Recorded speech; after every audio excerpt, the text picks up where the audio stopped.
We just built a new ad-free mini site that's focused on maintaining a list of catastrophic PC failures and keeping you all up to date on those failures. Things like fire hazards, power supplies exploding, CPUs melting, stuff like that. And we're also adjusting our direction in general to accommodate more of this type of root cause analysis and failure analysis. And lately, we've been working on a lot of really fun pieces. It's been exciting stuff. History, like the 3DFX Voodoo card that we covered that was hand-built. And we've also been doing a lot more root cause analysis like the X3D failures. And for me, it's been incredible to see our transformation as a team over the years to do this kind of stuff more heavily. So we wanted to take the opportunity to talk with you all about what we're working on here. Over the years, the audience has gotten big, so I don't do this kind of video anymore. We used to do them a lot. But these days, we mostly follow the mantra of actions speak louder than words, and our actions have spoken pretty loudly lately. Ooh, fire. Hey, get that. There it is. Oh, it's on fire. Yeah, I can smell it. But we do want to share some words with you all, and we have two distinct directions we want to go with our content more heavily. The first one is for more storytelling, feature pieces, and industry member profiles, which may be retroactive or historical as well, such as Patrick's 3DFX piece, my EVGA Final Days mini documentary, or our Artesian Builds investigation, and then an upcoming secret content piece from Jeremy as well. The second expansion in our content is in root cause and failure analysis capacity, now that we've proven capable in that department. So this video is pretty straightforward. We're just gonna talk to the audience directly, and there's a couple million of you now, so this has kind of gotten insane. I used to do these types of videos almost weekly back in 2015, 2016, so this will be a first for a lot of you who haven't been around since then, but let's get started. Before that, this video is brought to you by the Lian Li LANCool 216. The LANCool 216 is a high-quality, mid-range case with uniquely shaped and molded front intake fans that maintain an effective, high-flow cooling solution while keeping the case in the mid-tower form factor. The case also has a movable motherboard tray to maximize installation and build options, and it has heavy ventilation that allows good cooling performance evenly throughout the case. Learn more at the link in the description below. So this .Nexus project is pretty cool. We have a new Gamers.Nexus website. That is the whole domain name. The TLD is .Nexus. So Gamers.Nexus, we achieved a number of cool things with this mini site, and the entire purpose of it is to help people out. So we know a lot of you in the audience will sort of come build your computer, collect information from our reviews, and then you might peace out for a couple of years or a year, or whatever your upgrade cycle is, until you're ready to build another one. And that's pretty normal, that's fine. But the concern we have with the way the industry works is when there are catastrophic failures, there's not really that great of an active outreach effort by most companies to reach the users who may be checking out of content until their next build. Because if you went and you built something with NZXT-H1 or the X3D CPUs, or I guess just 7000 in general with the super high VSOC, then the problem is obviously if no one contacts you, you're not gonna know there's a problem until it fails. And these a lot of times are completely avoidable, and sometimes, like the H1 or the gigabyte power supply, could be an actual fire hazard, which is far more severe than just needing to replace a part. So that's part of the reason we're launching this. So for this site, we did a few things. First of all, we made a simple newsletter. We're not using it to generate revenue or anything like that. We're not stuffing it with third-party ads. We're just gonna use it to send out failure reports for big things like the H1, the gigabyte power supply, all that type of failure. And we're also keeping this table up to date. The table's pretty nice. It's a responsive table. It contains the date of the failure, the level of severity by GN's definition, the manufacturer and the product, the root cause, failure analysis, the outcome of the failure, a note on whether or not the issue has been resolved to our standards at GN, the resolution that the manufacturer deployed, and then a link to the videos related to the failure. These links mostly go to playlists. We know it's difficult to search YouTube for specific content that might span multiple years or multiple installments of videos and testing, like the EnterMax failures. And so we went through and we recatalogued all the failure tests we've done, at least that I could remember, into playlists. These are sorted with the newest, most up-to-date entry at the top, and then reversed chronologically. So you can use the table on the website for quick reference. Then if you want more detail, you click on the report link, and that gets you the full details of the failure and hopefully the fix if there is one. Some products only had one video entry, so the Arctic Cooler Gunk buildup, that only had one. So that just goes straight to the video and not a playlist, because playlist doesn't really work when the list is one. So that's the main use of the site. Some quick background for why we made it. So Google recently launched a bunch of TLDs, or top-level domains. That'd be .com, .net, stuff like that. And the simple background is that Google, when launching these, had a .nexus. And more or less, we think they kind of control-F'd companies that end in Nexus and found us. The other TLDs are things like .phd, there's a .foo, F-O-O, as in foo bar, the common sort of programming and thing that you see in Linux everywhere. There's a hello world.foo, actually, I saw. That's kind of interesting. It shows programming tutorials for writing hello world in a bunch of different languages. Anyway, the .nexus one worked pretty well for us. So they didn't pay us for this. This isn't like an advertisement. They didn't give us any money for it. But what I did get is 2 years of free registration of .nexus, specifically Gamers.Nexus.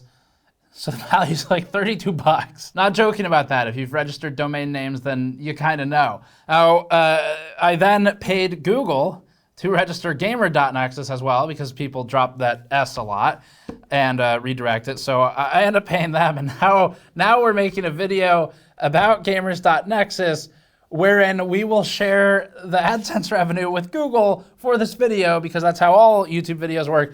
So they probably won in this exchange, but it's a really cool website. And to be fair, Gamers probably would have been grabbed pretty fast, so we appreciate that jumpstart. But this was cool because it kicked me in the ass to actually do something I've been thinking about for a while, which is, we've been trying to rebuild Gamers.Nexus.net, and we're still working on that, by the way. That's going to be sort of the news hub and reviews hub of our written version of the content as we continue to push back to reviving our written side of the site, which just personally means a lot to me deeply for sentimental reasons that I'll discuss later. But the .nexus domain is very simple, and it's just focused on keeping people up to date. So it's not going to be flooded with all the news. It's more static in that way and less dynamic, other than the failure updates. So back to that failure table, you can sort by date and manufacturer alphabetically.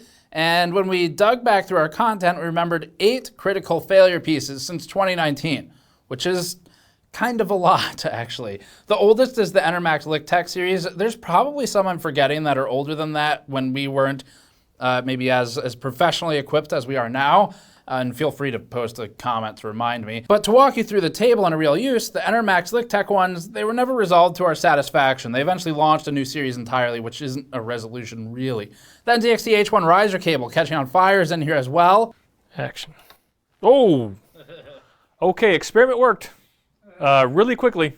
And that was eventually resolved. Then the Gigabyte power supplies, which was resolved after Gigabyte threw a massive tantrum about us finding the fault that causes the power supply to explode, and they posted a press release that said certain media outfits, who could they have been talking about, were testing power supplies unreasonably and for very long periods of time, which was causing them to endure unrealistic use cases.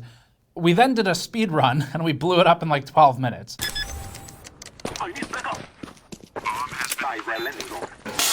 So, then result was they fixed it, eventually. And that tantrum kind of reminds us of what Asus is doing right now, but that's for later. And then the Fractal Torrent fan controller's in here as well. Now, this list only has 2 companies in it that have done an above and beyond response. So Fractal's one of them, Arctic is the other. And in both instances, the manufacturers reached out to us proactively before we started digging, and they already had a plan. Or they're like, this is the problem, we really screwed it up, here's how we're fixing it, and here's how users can get support. By the way, we want you to make videos about this because we want people to know so that they get a fixed and corrected version of the product, which is awesome. That is the absolute perfect approach. You really can't do much better than that, because every single company is going to make a mistake with a product at some point.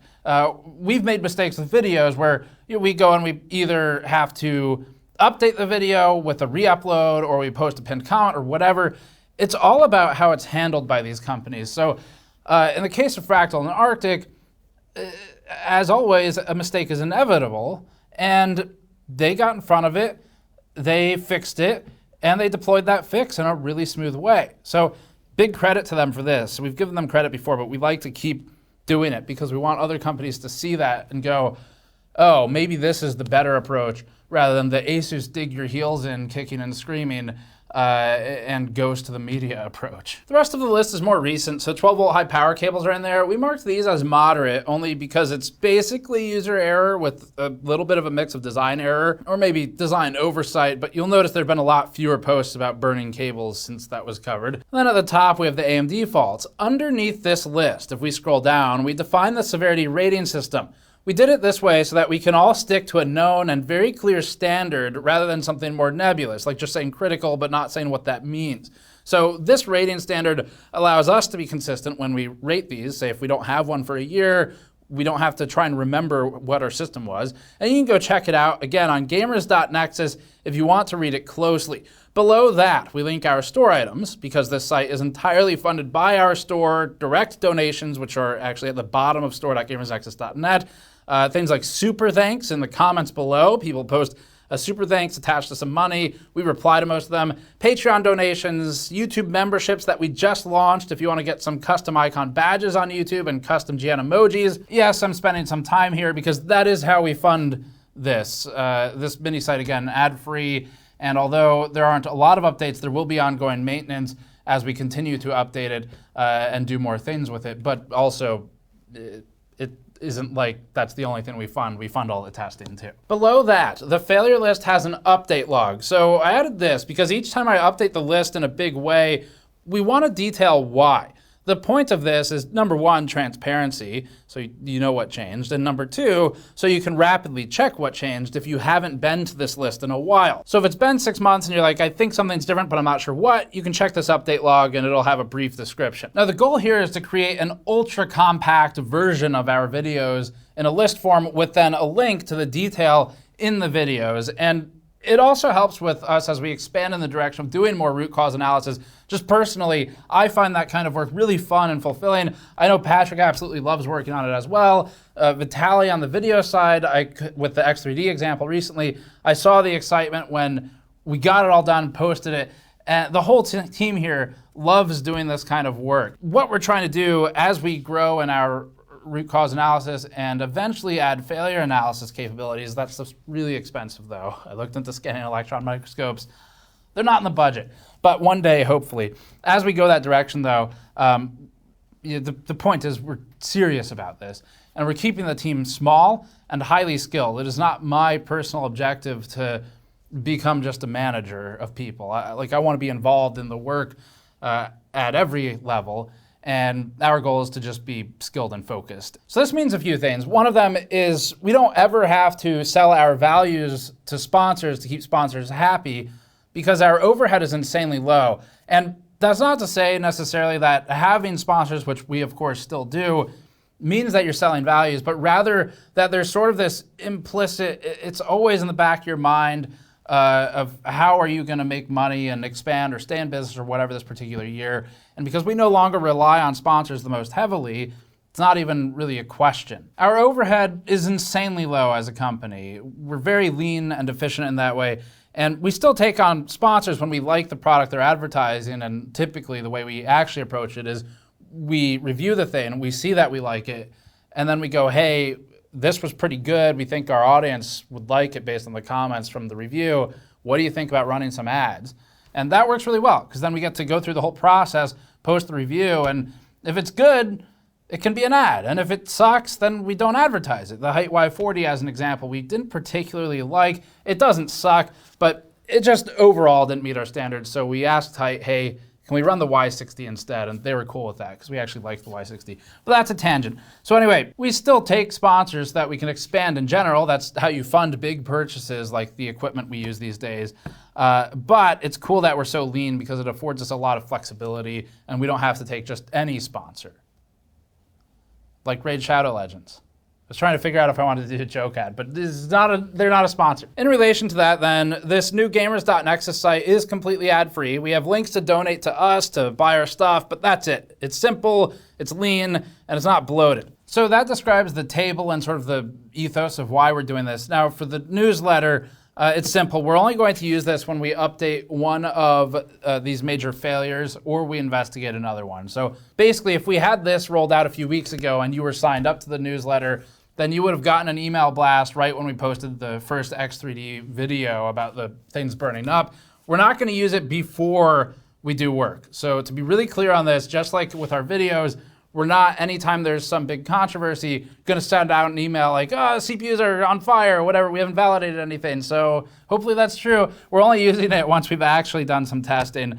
And it won't be used much. So if you don't get an email for like 6 months, then the reason is because we haven't independently validated a particular failure. So we're not selling the emails, anything like that. We also won't be advertising through it. Though we do have a separate newsletter for our store page. So if you wanted to stay up to date on our store products specifically, you can go to store.gamersnexus.net to subscribe to those.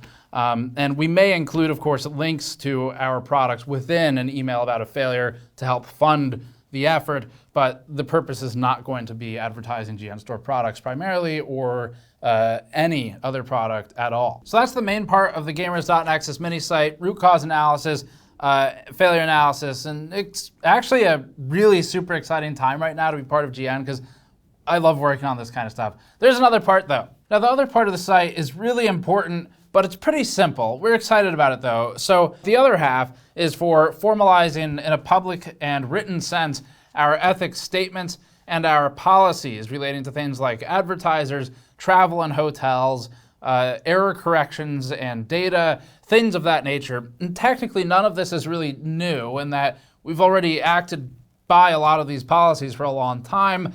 But the difference is we don't address them as regularly as we used to because we did all that. And a bunch of Ask GN episodes, maybe news videos, don't remember all of them. Some standalone videos like that response to the absolutely ridiculous tech power-up story eons ago. Okay, yes, sir, I think we can do something for you.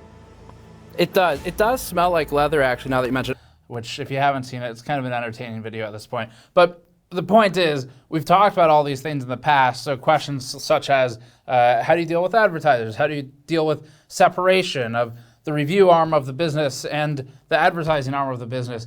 But the problem is YouTube, once again, is not easily searchable for this type of thing if you don't already know you're looking for it. If you know you're looking for it, super easy to search for. But we decided to put it all in one place, written very clearly and transparently so that it's just all right there. So if you have any questions at all how we handle that stuff, then it's on Gamers.Nexus as well. I'll give you a quick flyover of the topics. So the topics currently on Gamers.Nexus, and we may add to this or change them in the future, but currently they include errors, correction, and data. This one talks about how we investigate our own errors, how we correct them, and it very clearly spells out where you'll see those corrections posted. It also talks about escalating severity. Now, one of the things with errors in YouTube videos is there's no way to bake in a correction into the video itself. So the best we can do is pin comments, update descriptions, post to Twitter, post to YouTube community page, and we do all of these, by the way. There's also it's sometimes functional but really cool feature on YouTube, similar to timestamps, where you can type in corrections, put the correction, and it's supposed to pop out a card in the top of the screen. Unfortunately, it doesn't always work, and we're not really sure why, but the only other option is to pull a video entirely and re-upload a new one. And there is a stage at which we'll do that as well, but there's no upload in place replacement for channels like ours. There is for very large channels that's not afforded to anyone, and honestly, we don't want it anyway because it makes it too easy to just be like, yeah, well, if we make an error, we'll just replace the video file. But we don't have that feature, so it forces us to really try and make sure. Anyway, it's all defined on that section of the site if you're ever curious what the steps are. But we show them there, and you've seen a couple posts where we'll tweet a chart correction or pin a comment or whatever over the years. All right, next one. We have a topic on travel, hotels, and events. So this one talks about how we completely self-fund our travel, why we pay for all our own flights and housing, even though we can get it compensated these days. And it also notes critically that we do not charge to visit vendor booths. If we go to a vendor's booth and we cover their hardware, it's because we thought it was interesting. So in other words, the act of going to a vendor's booth to see their new products is not a paid-for service. We do that because it's literally our job to report on the news. But that's all covered there as well in a lot of detail. It also gives some of our reasoning for why we do this, even though we think it's possible to do some of this without conflict. The main thing, though, is it's very difficult. It's just easier to not have to worry about it at all. Next one, we have a page on our advertising policies. This talks about some kind of standard stuff like editorial firewalls, vetting advertisers, selection and placement. And although these are standard topics that every publication basically ever has had to deal with, we give our spin on how we look at each of them. And then we also have a simple list of permabanned vendors. The temp banned vendors don't go there, just the permabanned ones. Asus and MSI, for example, have both been rotating on and off the temporary ban list.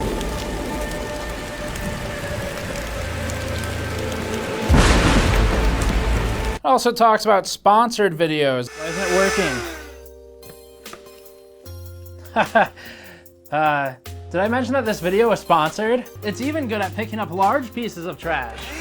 It's not like there's an ad in the video for something unrelated to the video, but as in the sense of fully paid for sold videos whose entire purpose of existence is to form an infomercial for that product or sort of a QVC channel style advertisement, as opposed to a sponsorship or an ad that is dropped within the video, say within the first minute, the one that we always do.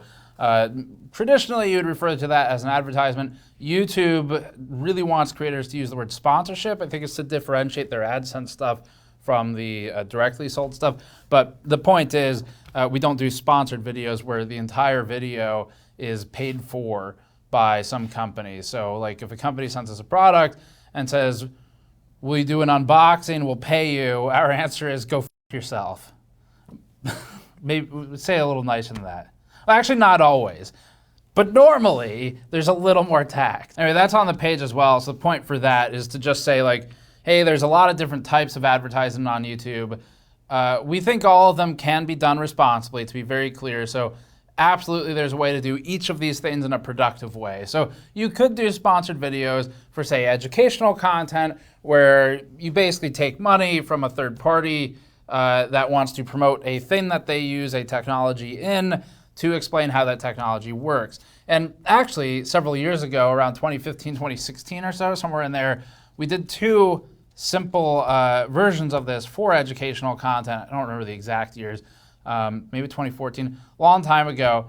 And we tried it out. I think there's a way you can do it, 100%. And I don't necessarily have a problem with the concept, but the problem is it does get into that slippery slope territory where you give advertisers an inch and they take a mile, and the dynamic changes. Where right now, the dynamic for us relating to the manufacturers, the advertisers, is really good. It favors us in a big way where we can say, this is wrong, you can't do this. And there's not really any pushback. They're just like, oh, okay, so how do you do it then? We'll do that. Can we advertise in a way that works for you? Whereas once you start giving a little bit, like, yeah, sure, we'll do a sponsored video, we'll do this, we'll do that.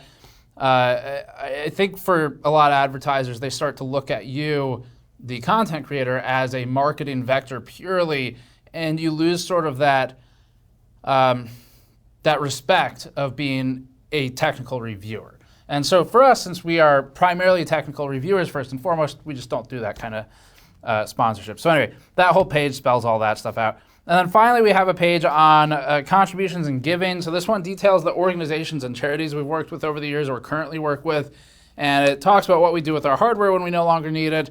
It also has some of my personal passions and priorities. I think that's maybe important for you to know about your favorite reviewers in general, where especially something subjective like video games or whatever, it helps to know, okay, what motivates this person who's reviewing the thing so I can find out if my concerns or interests align with theirs. Now with technical hardware, it doesn't matter quite as much because a lot of the objectivity, it's kind of irrelevant what my personal motivations are outside of work. But just in case it's interesting or important to you, I lined some of them out there just to quickly recap it here. But personally, I'm highly motivated by land conservation, by trail and park building. I do a lot of mountain biking. And by e-waste reduction, technology education. So Cramden Institute does awesome work with that, and they're local. And we work primarily, or most heavily at least, with local organizations like animal rescues and other sort of personal passion or interest of mine, motivation outside of work. So that's all laid out on the page if you care about any of it. It also gives you some context for why sometimes we'll criticize something like bloated, wasteful packaging. If you're like, why do they care about that? That's the answer, because I care about it. And if you don't, then that's fine. You just look at the charts with the numbers. Also, this page is here because a lot of you over the years have asked us who we support, and that's who it is. Now, you should probably look for people local to you who do similar stuff if any of those interest you. So like Cramden Institute, local to us, does phenomenal work at reducing e-waste by harvesting pieces and sending them out to places that can responsibly reduce them down and then reuse materials like coppers and golds. And they also refurbish things to redistribute within the community, especially for people who can't afford, say, a PC for school or for work or whatever it may be. So that's one that we like, but there are definitely a lot of these around the country, around the world, so you should find one near you. Maybe you get some inspiration from what we're doing here, and that's kind of the goal for that page. So those are the pages. For content plans, the last of this is just that we're working on more investigations, which we said in our disappointment build, and we've delivered now. We are working on more stuff like Artesian. This one doesn't fall in the product failures category, so it wouldn't land on this mini site. But this whole video is kind of an excuse to basically say, here's a cool mini site, but by the way, here's just sort of an update on GN as a company in general, what we're doing, what our statements are, and kind of get everyone back on board with who we are, since it's been a while. I mean, I looked at the channel, it's been so long since we've done one of these types of talks. I think a lot of you have been around a long time, probably remember these, and those of you who are new, this hopefully answers a lot of questions you may not have even known you knew you had. So beyond that, more history and educational retrospective is something that Patrick and I really want to work on. And then we've got a couple of the sort of business, social investigations as well, outside of, similar to Artesian, but different topics. As for the site, this also isn't sponsored by this company, Squarespace. I did want to explain how we built it though. So I used Squarespace for it. I threw it together in about 2 days, and its purpose is very simple, as you can all see, but it was great to work with the tool. I'm mentioning this because although they are not sponsoring this video or any part of this video, Squarespace is a long-standing sponsor of ours, and the reason I bring that up is because having sponsors external to computer hardware, like video games, if they're not Raid Shadow Legends, and Squarespace, or just anything we don't really review in general, like say keyboards might make sense. Those are excellent advertisers because there's no question about conflict, because we don't review their stuff. So we always like taking companies like that on as an advertiser. In this instance, we actually did use Squarespace, and I used it for the store page as well. So the store handled this pretty high order volume all through Squarespace, and wanted to just, we have a link to them. I will put it below. It is not technically a sponsored link in this video, but it's kind of irrelevant because ultimately they are a sponsor of a lot of our videos. So anyway, it's there. If you look at the site, you're like, hey, this is cool. It's cool that they built it in 2 days. I'd like to do something like this for my own portfolio or whatever. And there's a link. It gives us a credit that allows Squarespace to say, oh, okay, the ads are working. We should keep advertising with them. That way we can keep selling that spot to Squarespace and not to a company that makes parts that we review. Because even though it's definitely possible to sell ads without conflict to companies whose parts we review, or at least without, in a way that minimizes conflict, I still want to move away from it completely eventually. It's taking some time, but we've done really well over the last few years to continue reducing that reliance. And I'm just shouting them out here because I think it's important for you all to know, like, sometimes I see comments where people are like, I don't get it. Why are you advertising something that's not related to computer hardware? And that's why. It's because we use the product, we like it, Squarespace that is, and it's not something we review, which makes it perfect as an advertiser. So anyway, that'll be linked there as well, just in case you think you want to use it for something, and it sort of indirectly supports us by telling them that it's working. So, all right, we're really excited about the deep dives, both the corporate business deep dives, like the Artesian one, and the failure analysis stuff. These videos, they take longer to produce than the normal ones. So of course, we're still working on all the standard reviews in between, but I'm feeling really good about GN's sort of positioning and speed right now. And our latency getting to some major controversy like burning 12-volt high power cables might be a couple weeks sometimes, but just to let you all know, We're probably working on it. We're probably aware of it. It's just we're trying to test it these days. So anyway, pretty fun stuff. Super excited about it. Go check out Gamers.Nexus. Check the links in below for additional information. And thanks for watching. Subscribe for more. We'll see you all next time.